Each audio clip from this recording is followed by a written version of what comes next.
Coming up today on Taking Over Tottenham, we are in January. We are going to be taking on Manchester United in a top of the table Premier League clash, and we are also, of course, in the transfer window. What business have we done? What business are we looking at doing? That's coming up after the intro.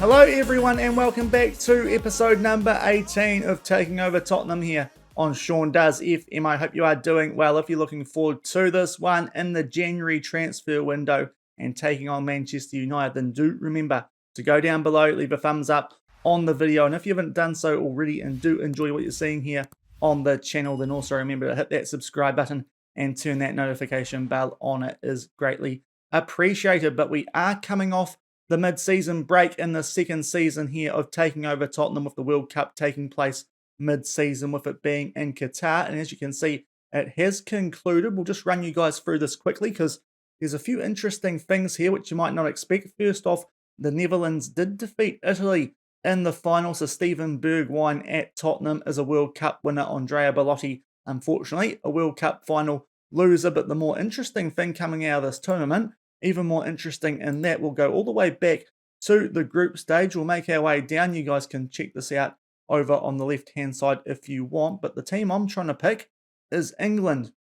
And it turns out England didn't qualify for the World Cup in this save, which is kind of nuts, but interesting. So no England in this World Cup, which means quite a few of our players are quite fresh going into the second part of the season. The likes of Harry Kane having not played much, if any, international football since we had that break, mostly taking a nice little holiday prior to the restart of the pre-season. But that was something very notable. We'll make our way through the rest of the tournament. You can see there the teams going through in the second round were Colombia. They had a very good run in this tournament. Argentina, Germany, France, Brazil, Belgium, and down the bottom, of course, the two finalists, Italy and the Netherlands. Down to the quarterfinals, the winners were Colombia over France after extra time, Argentina beating Germany, the Netherlands and Italy both going through on penalties. And then, of course, in the semi-finals, that means that Italy defeated Colombia and the Netherlands defeated Argentina, both by a scoreline of 2-0. And in the final, it was the Netherlands beating Italy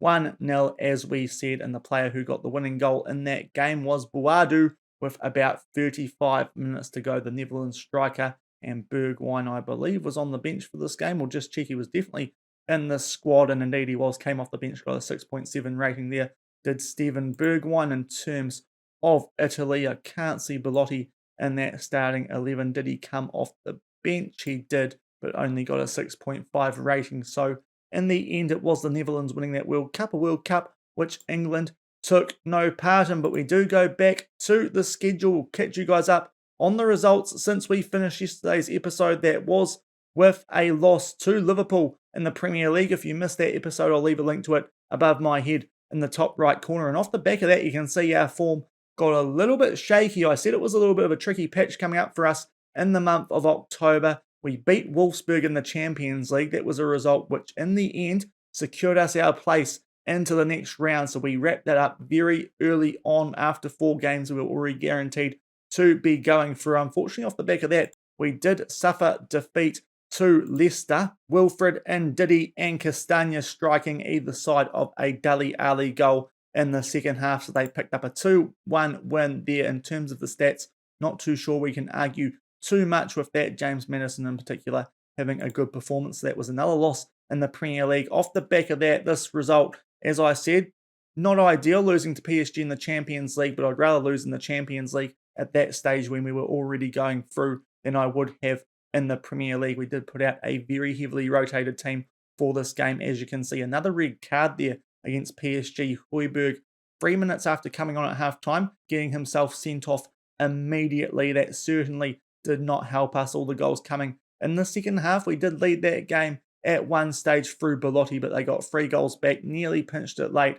after Ramiro's goal in injury time, but couldn't quite do the same thing we could to PSG in the home game with 10 men there, losing 3-2 away from home. And off the back of that, we bounced back just a little bit in the Premier League. 2 narrow wins over both Newcastle, Harry Kane penalty there, and Leeds United, Corona and Kane scoring either side of a click penalty. And we also won our last Champions League game against Salzburg, which meant that we did top that group with a 3-0 win. And going through alongside us was Paris Saint-Germain, as you would expect. That loss they had to Salzburg at home in the third match week did prove quite costly for them in terms of trying to catch us up on top of the table. So we did go through top of our Champions League group. We'll go and have a look at all the groups now, and you can see who else has gone through. Man United and Ajax out of Group A. Napoli beating Bayern Munich to top spot in Group B, albeit on goal differential. Real Madrid and Sporting of Portugal going through from Group C. Milan and Benfica out of Group D. Benfica getting there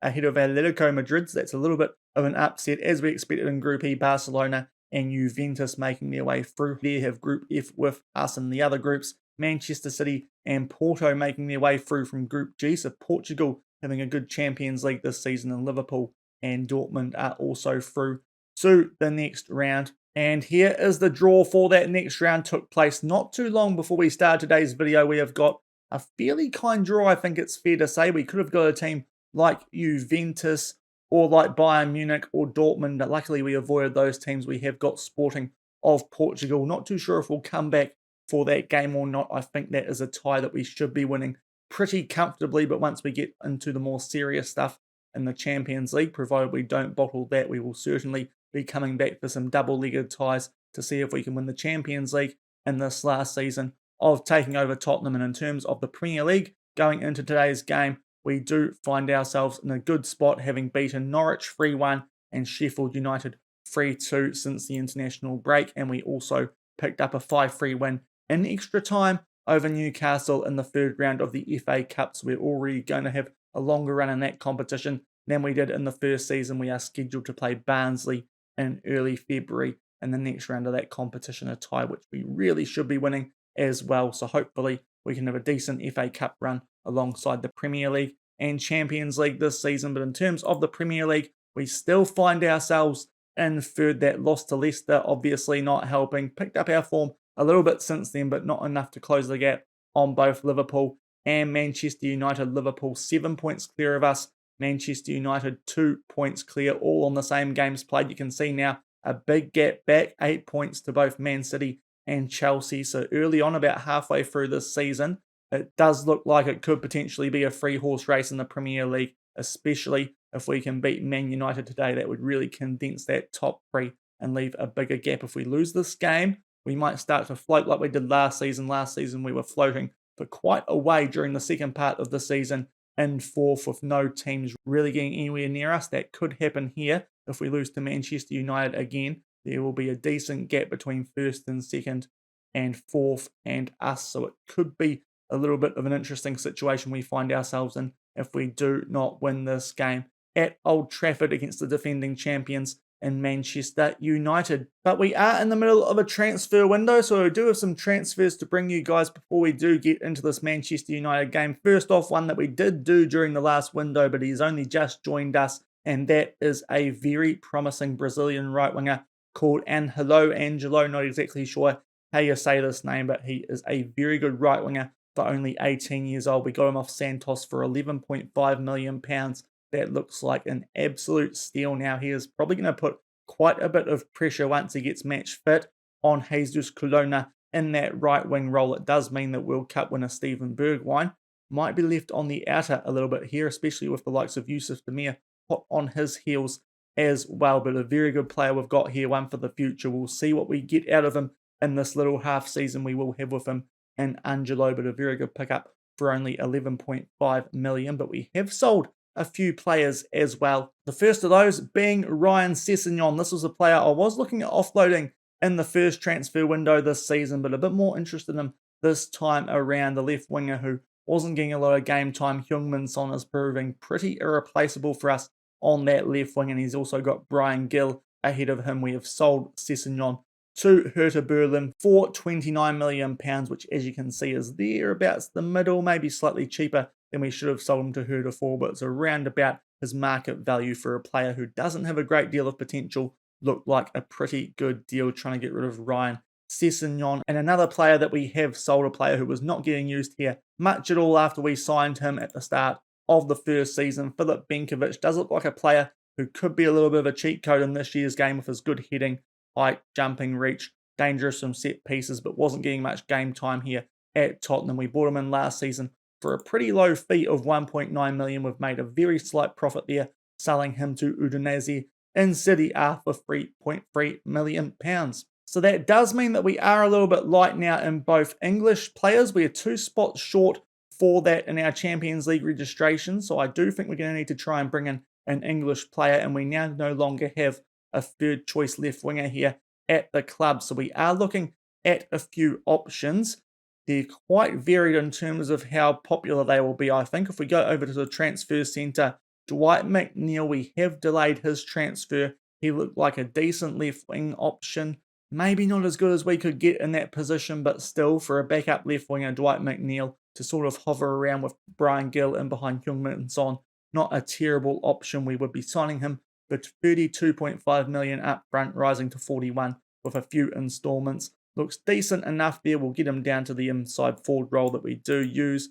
Could potentially get better players. The likes of Curtis Jones would have actually been ideal in this situation, but mid-season, his price has skyrocketed. Dwight McNeil's is pretty solid, and he will join us unless we can somehow find a way of signing one Jude Bellingham instead. I would like to get this guy. He would be an absolute game changer.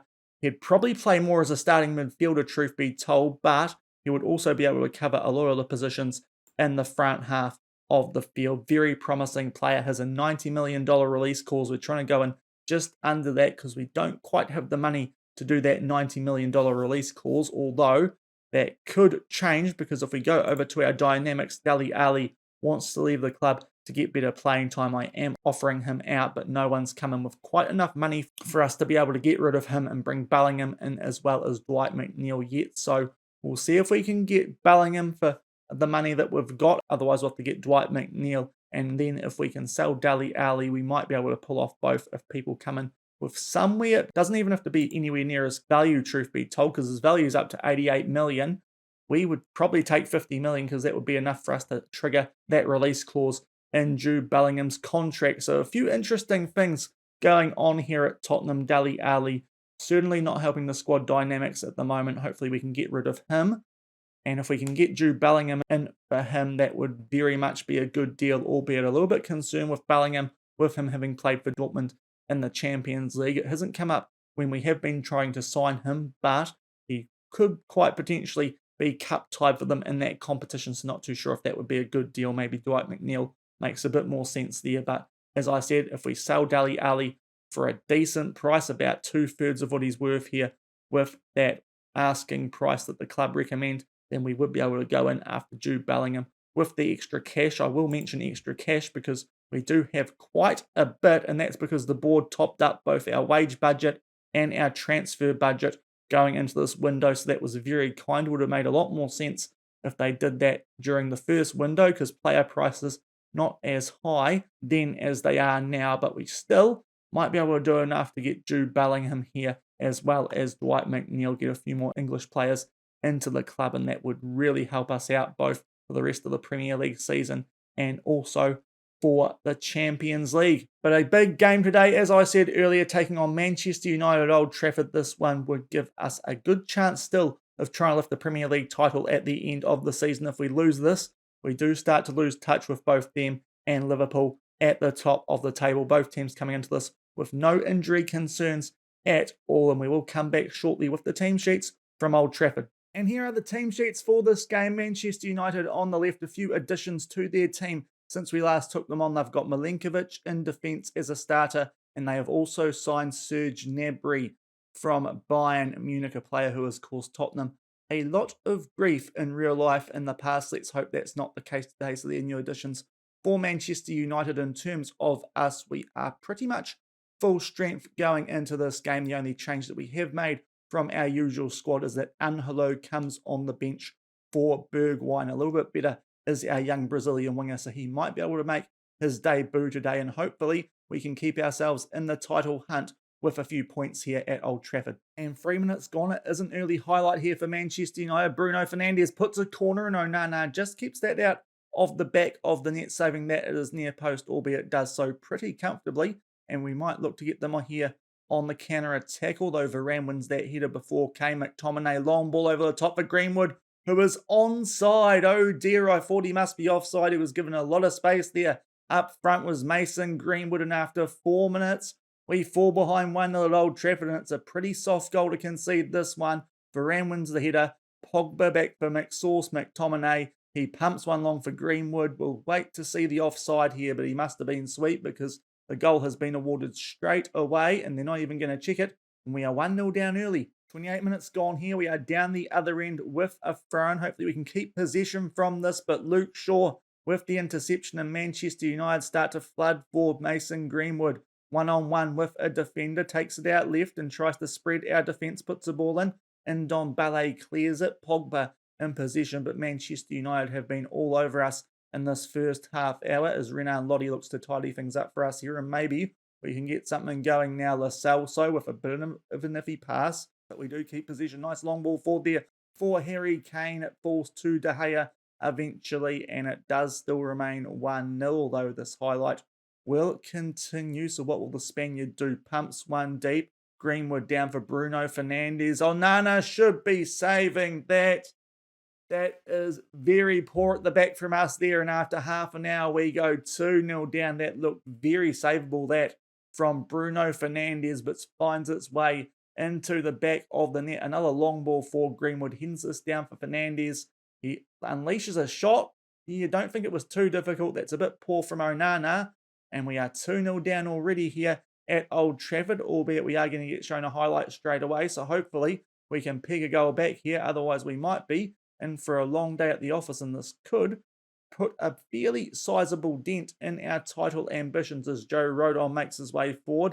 Tries to pass that to Corona, gives it straight to a United player up for Greenwood, goes around Onana, bottom left corner, and I think we're going to have to make some changes here. That is very poor from our Welsh centre-back, who's been very good for us for most of the save so far, but really poor here. Just gives that straight to Ronaldo.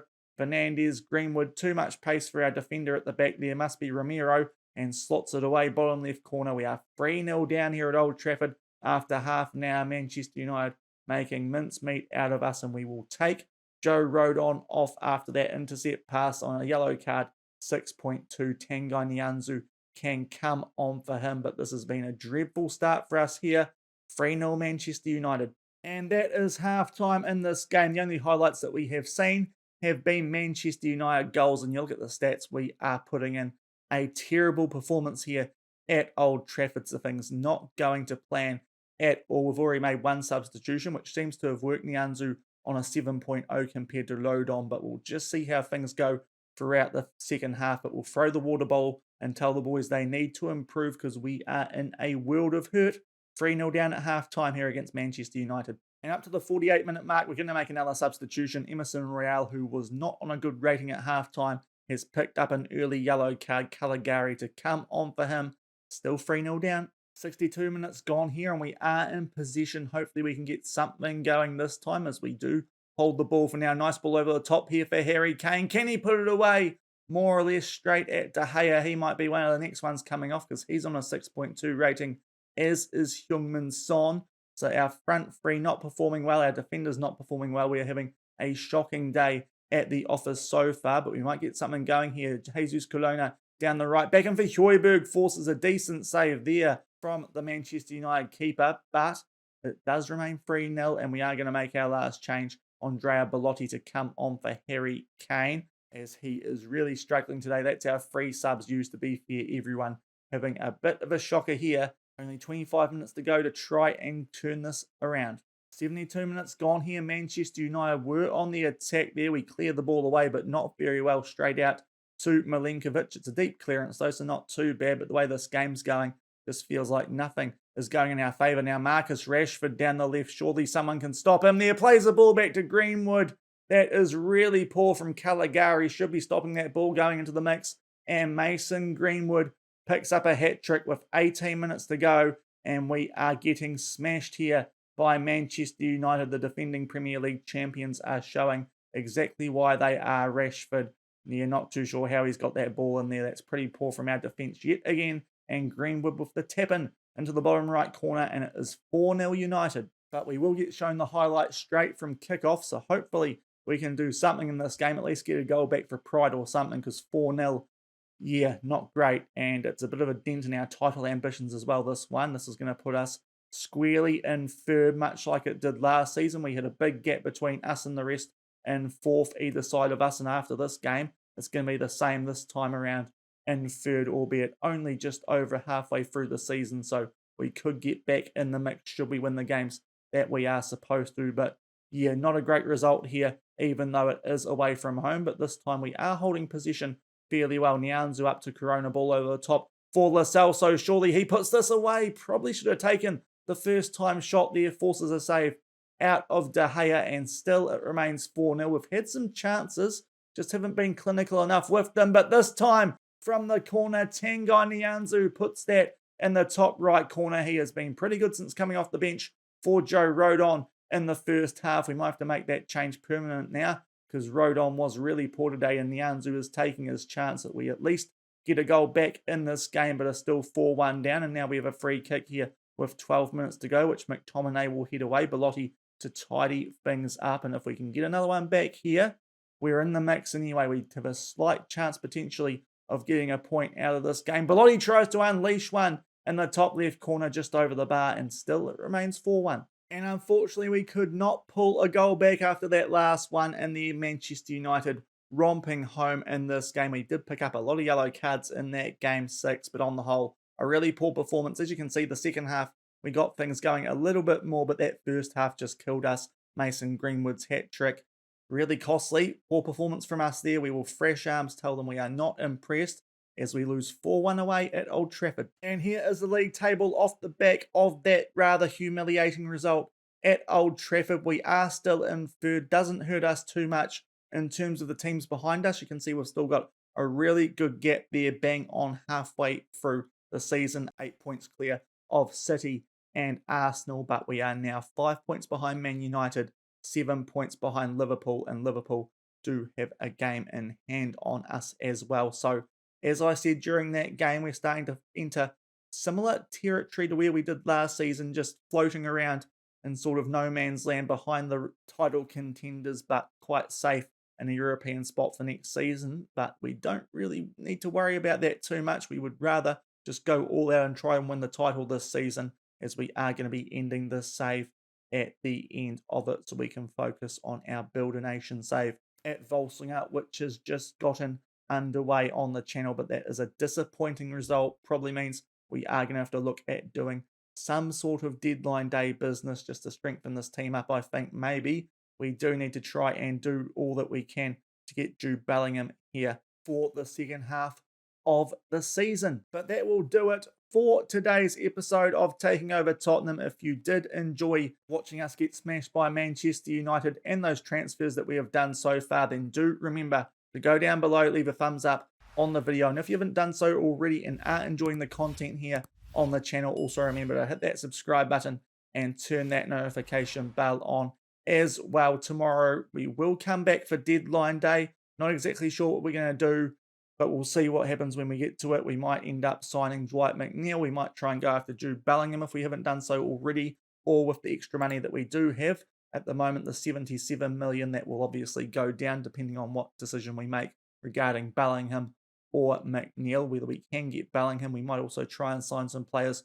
for the future as well. So I'll have a think about it, see what strategy we go into deadline day with. We'll come back for that, and we will play the game straight off the back of deadline day, and that is against Blackburn, a team that we beat 7-0 at home earlier this season, a game that we should be winning. Hopefully we can find our winning touch again on camera off the back of that really poor performance there at Old Trafford. So tomorrow, deadline day and Blackburn. Until then, thank you very much for watching. Keep on keeping on, and I'll see you then.